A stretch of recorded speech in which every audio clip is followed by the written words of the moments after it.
Assalamualaikum warahmatullahi wabarakatuh. Sore ini kita akan membahas terkait etika di dalam seri moral filosofi. Kita akan mulai dengan definisi apa itu etika, dan dalam konteks definisi ini saya mencoba merangkum 4 definisi dari berbagai sumber, di antara sekian banyak sumber yang membicarakan soal apa sebenarnya etika itu. Yang pertama, sumber yang paling dekat yaitu KBBI yang menyebut etika sebagai ilmu tentang apa yang baik dan benar, dan ilmu tentang mana yang hak dan mana yang kewajiban secara moral. Kemudian saya juga menggunakan dari Britannica yang melihat etika sebagai disiplin ilmu yang dia concern terhadap hal yang secara moral baik atau buruk, benar atau salah. Di dalam definisi tersebut juga ditekankan bahwa etika adalah sebuah sistem yang di dalam sistem tersebut ada nilai dan prinsip. Kemudian saya menggunakan dari bbc.co.uk yang melihat etika sebagai sistem prinsip moralitas yang dengan sistem tersebut kemudian manusia akan memutuskan akan membuat keputusan yang keputusan tersebut dilihat apakah secara etika baik ataukah buruk, baik bagi dirinya sendiri maupun bagi society. Terakhir dari ethics.org.au, etika didefinisikan sebagai pilihan terbaik yang seseorang bisa ambil untuk mencapai apa yang dia inginkan. Yang dia inginkan itu sifatnya baik, benar, dan selaras dengan hukum alam. Seperti itu. Di dalam konteks tersebut ada nilai, ada prinsip, dan ada tujuan. Proses untuk menyeimbangkan ketiga hal inilah yang kemudian menjadi sebuah kerangka sistem yang disebut sebagai etika. Dari keempat definisi tersebut, ada beberapa hal yang menarik yang untuk bisa kita tarik. Yang pertama, bahwa outcomes atau capaian yang diinginkan dari etika adalah menumbuhkan perilaku yang benar dan baik, tidak hanya bagi diri sendiri, tapi juga bagi masyarakat, serta mengingatkan manusia terkait hak dan kewajiban. Dan outcomes ini menariknya karena dia dilandasi oleh kesadaran bahwa manusia memiliki kecenderungan untuk berbuat buruk, sehingga butuh bimbingan moralitas, sehingga butuh diikat, diatur oleh aturan, salah satunya etika. Di dalam etika ini ada 4 komponen, yaitu nilai, prinsip, tujuan, dan moralitas, walaupun mungkin moralitas bisa disamaartikan dengan etika itu sendiri.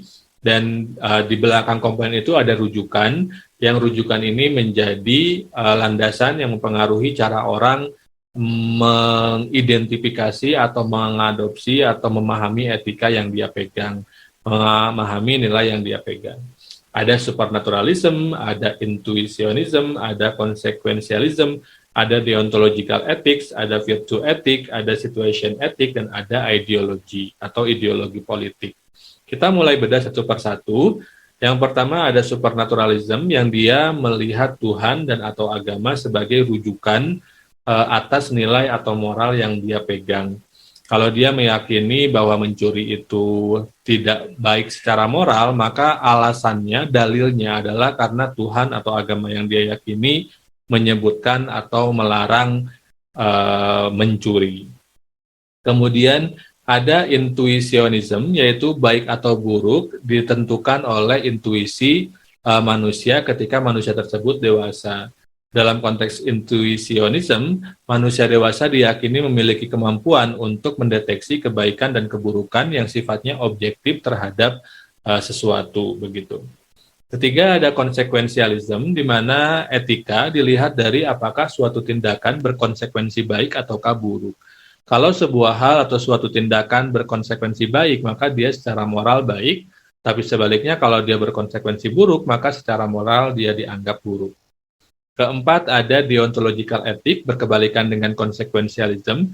Deontological meyakini bahwa baik dan benar, buruk dan salah, itu tidak dilihat dari konsekuensinya, tapi dilihat dari tindakannya.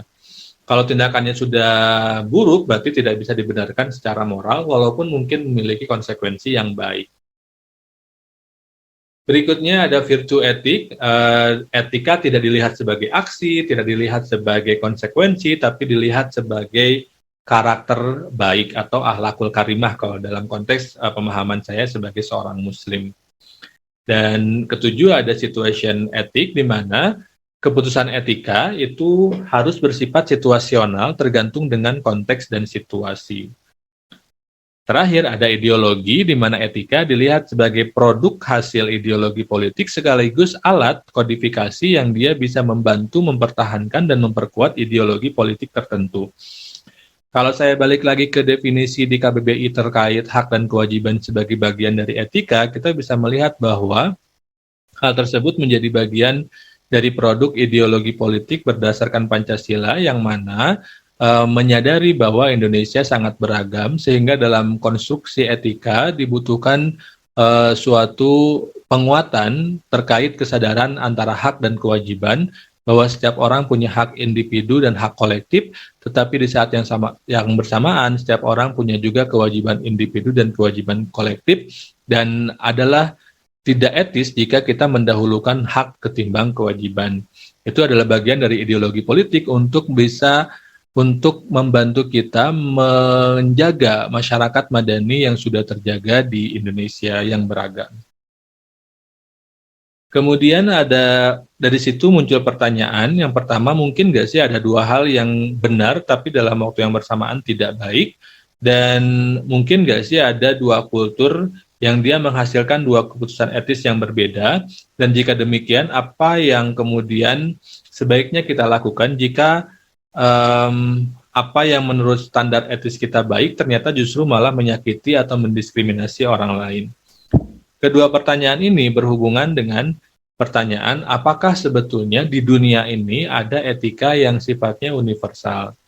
Untuk menjawab pertanyaan ini ada tiga aliran jawaban, ada tiga bentuk jawaban. Yang pertama, moral absolutism yang meyakini bahwa di dunia ini ada nilai-nilai yang itu berlaku dimanapun, disepakati oleh siapapun di seluruh dunia, terlepas dari agama, latar belakang, geografis, kemudian kultur, dan seterusnya. Kalau dalam bahasa Ari Ginanjar Agustian itu dinamai sebagai anggukan universal. Misalkan respect. Setiap orang ya secara etis melihat respect sebagai sesuatu hal yang bermoral. Atau ketidakbolehan mencuri, ketidakbolehan berbohong, itu dimanapun saya kira disepakati bahwa hal tersebut adalah merupakan bagian dari moralitas, begitu.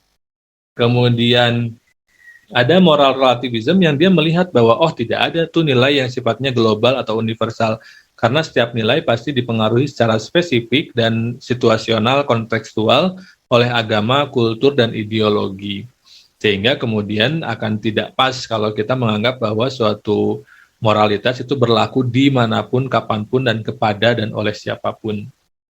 Nah, dari dua jawaban ini ada yang dia mencari jawaban di tengah-tengah yang sifatnya moderat, yang dia meyakini bahwa di dunia ini ada kok nilai yang sifatnya universal, sebagaimana ada juga nilai yang sifatnya kontekstual atau situasional atau relatif, begitu.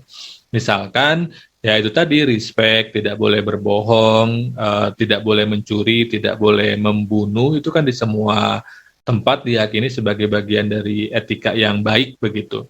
Tetapi mungkin kalau kita bedah lebih dalam, ketika kita berbicara soal respect, cara orang Jawa respect terhadap orang yang lebih tua itu berbeda dengan orang Barat respect terhadap orang yang lebih tua, berbeda dengan cara orang Arab respect kepada orang yang lebih tua. Nah, perbedaan-perbedaan sedikit ini kemudian menunjukkan bagaimana ada relativisme standar moralitas di berbagai tempat, dipengaruhi oleh agama, kultur, ideologi, dan seterusnya. Dari sini kita bisa melihat ada manfaat sekaligus dilema dari etika.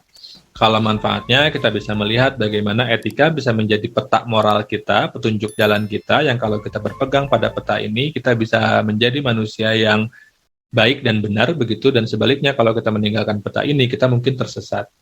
Tetap di saat yang bersamaan, etika bisa memberikan kita opsi jawaban atas permasalahan moralitas yang kita hadapi. Misalkan teman kita sedang tidak ada HP tergeletak, kemudian kita punya kesempatan untuk mengecek HP teman kita, tapi kita bertanya kepada diri kita sendiri, apakah etis bagi kita untuk mengecek HP teman kita tanpa sepengetahuan orang tersebut, begitu. Di saat yang bersamaan, etika memberi kita dilema, terutama dalam hal apa yang etis menurut kita belum tentu etis menurut orang lain, dan bahwa titik tengah yang kita cari untuk menjembatani ketidaksepakatan itu juga belum tentu memberikan hasil atau dampak psikologis yang kita harapkan bagi kedua belah pihak, atau belum tentu dianggap etis bagi kedua belah pihak.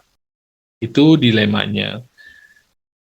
Nah, sehingga kemudian etika sebagai bagian dari filsafat moral ini mencoba menjawab dan menawarkan sebanyak mungkin jawaban atas dilema-dilema tersebut, atas studi kasus permasalahan-permasalahan moralitas yang manusia hadapi. Dan secara umum ada 3 cabang dari filsafat moral ini. Yang pertama ada metaetik, yang dia berupaya untuk menjawab pertanyaan paling mendasar soal misalkan apa sih sebenarnya etika, apa sih sebenarnya keadilan, apa itu kebenaran, apa itu keyakinan soal baik dan buruk, dan seterusnya. Kemudian ada normatif etik yang dia ngasih framework kepada kita, yang framework itu memampukan kita untuk bisa menentukan apakah sesuatu baik atau benar sesuai dengan kebutuhan konteks kita di masyarakat.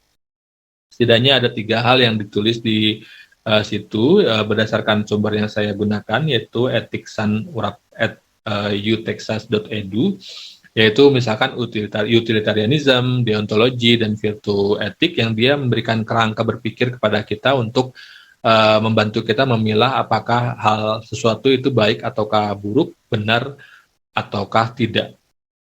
Terakhir ada applied ethic, yang dia berusaha untuk mendiskusikan secara kritis isu-isu spesifik yang kontroversial, yang konfliktual, seperti perang, hak hewan, hukum dari negara, hukuman mati bagi pengedar narkoba misalkan, dan seterusnya dan seterusnya.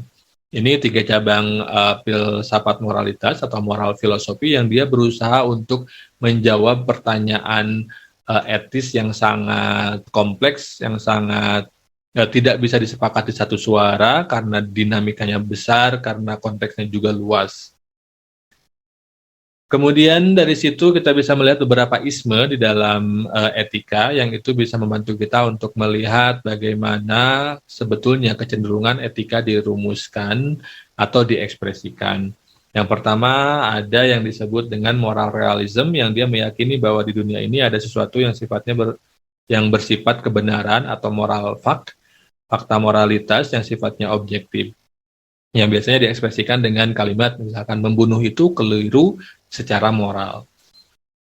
Membunuh keliru secara moral dilihat sebagai kebenaran yang sifatnya objektif, yang harus diterima oleh siapapun. Gitu. Tetapi ada juga yang aliran yang disebut subjektivism, yang dia melihat bahwa ketika seseorang memutuskan apakah sesuatu itu bermoral ataukah tidak, itu ternyata dia dipengaruhi oleh subjektivisme atau kecenderungan dia. Misalkan kalimatnya membunuh bagi saya keliru, tapi nggak tahu bagi kamu gitu apakah keliru ataukah tidak. Tapi bagi saya membunuh itu sudah pasti keliru. Kemudian ketiga emotivism, yang dia masih selaras sih sebetulnya, dikit banget bedanya dengan subjektivism, yang dia melihat bagaimana keputusan moral judgment kita dipengaruhi oleh apakah kita setuju ataukah tidak setuju terhadap sesuatu. Saya tidak setuju terhadap pembunuhan, maka dalam perspektif saya berdasarkan emotivism, membunuh tidak bermoral. Karena saya tidak setuju terhadap tindakan pembunuhan. Kemudian yang terakhir ada prescriptism, yang mana moral judgment diekspresikan dengan perintah, larangan, atau anjuran. Contohnya misalkan nggak boleh bunuh. Berarti ketika saya bilang nggak boleh membunuh, bagi saya membunuh tidak baik, tidak bermoral. Atau contoh lain misalkan bersedekahlah, berarti karena saya memerintahkan kalian untuk bersedekah, berarti saya meyakini bahwa bersedekah itu baik secara moral. Oke, itu saja mungkin pembicaraan kita soal moral, soal akhlak gitu ya, yang sering banget disampaikan oleh Bang Iwan Fals sebagai kritik atas pemerintah. Tapi hari ini kita mencoba masuk lebih dalam ke dalam konteks moral filosofi, dan semoga ada satu dan lain hal yang teman-teman dapatkan dari obrolan kita, dari diskusi kita, dari belajar kita di episode kali ini. Terima kasih. Assalamualaikum warahmatullahi wabarakatuh.